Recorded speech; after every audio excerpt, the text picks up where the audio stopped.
চিন্তা করার মানসিকতাকে কখনো নিরুৎসাহিত করতে নেই, কারণ একমাত্র চিন্তার মাধ্যমেই সঠিক সিদ্ধান্ত নেওয়া সম্ভব। মূল্যবান উক্তি।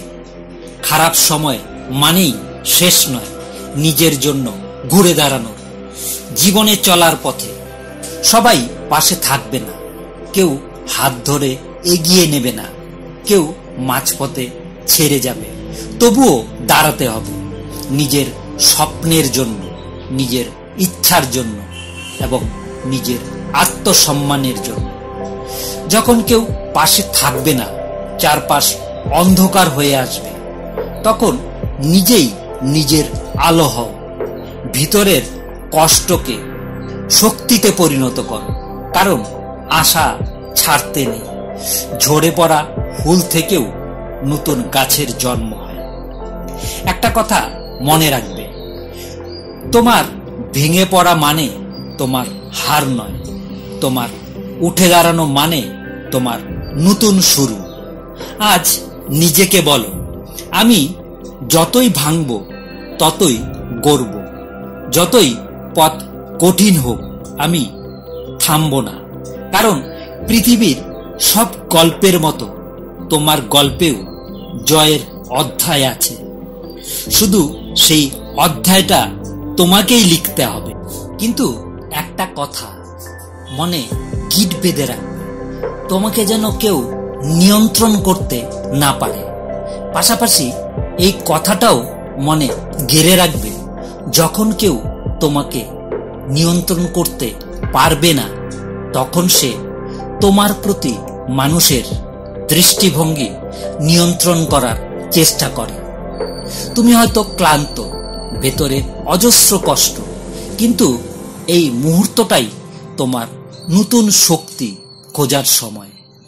দাঁড়াও, চোখে আগুন নিয়ে হাঁটতে শুরু করো, কারণ তোমার গল্পের প্রধান চরিত্র তুমি নিজেই, আর তোমার বিজয়ের অপেক্ষা করছে ঠিক সামনে।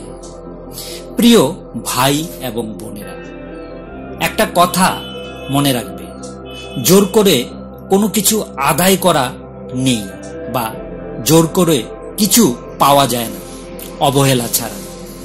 বন্ধুত্ব, ভালোবাসা, গুরুত্ব, সম্মান এগুলো অনুভবের বিষয়। এগুলো কারো কারো মন থেকে জোর করে পাওয়ার বিষয় নয়, এগুলো ভেতর থেকে আসে। কারো প্রতি নাছোড়বান্দার টান দেখাতে যাবে না, এতে তার ভাব বেড়ে যায় আর আপনার কদর কমে যাবে।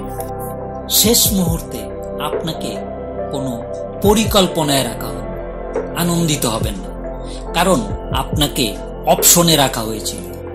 কারণ একটা কথা খুব গুরুত্বপূর্ণ, নিজের কাজ নিজে না করলে অন্যজন অর্থের বিনিময়ে তার কাজটি করিয়ে নেয়। একটু বিবেক খাটান। বেশ কয়েকবার আপনার ফোনটা কেটে দিচ্ছে, বুঝতে পারছেন ব্যস্ত আছেন, কিন্তু আফসোস মানছেন না। কেন ওপারের মানুষটা আপনাকে চাচ্ছে না?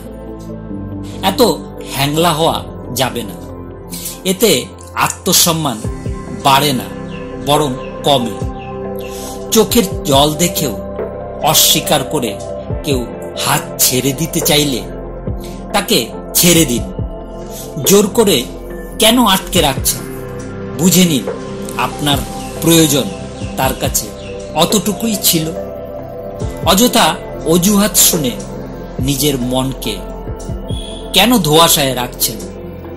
অসময়ে আপনার খোঁজ না নিলে বুঝবেন তার প্রায়োরিটি লিস্টে আপনার নামটাও বেমানান তাই নেই।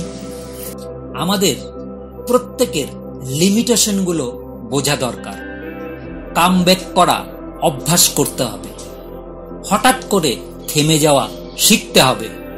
যে বা যারা মূল্যায়ন করছে না, তাদের মনের দরজায় মাথা ঠেকিয়ে দাঁড়িয়ে থাকা কোনো প্রয়োজন নেই, মানে একদমই নেই। আজ এই পর্যন্ত। ধন্যবাদ বন্ধুরা।